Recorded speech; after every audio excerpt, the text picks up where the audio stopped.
ሰው ይጎላል። አባቶቻችን እኮ ስንት ጊዜ ሞልተው ስንት ጊዜ ጎለዋል።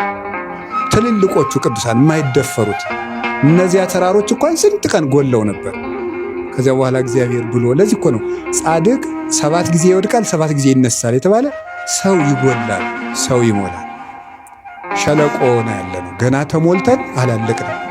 ዮሐንስ መጥምቅ ያለውን አለ ሁሉ ማይምቅ ይምላ፣ ጎድጓዳው ምን ይበል ነው ያለ ይምላ፣ ሁሉ ወግር ይታሃት። ተራራው ምን ይበል ነው ዝቅ ይበል ነው።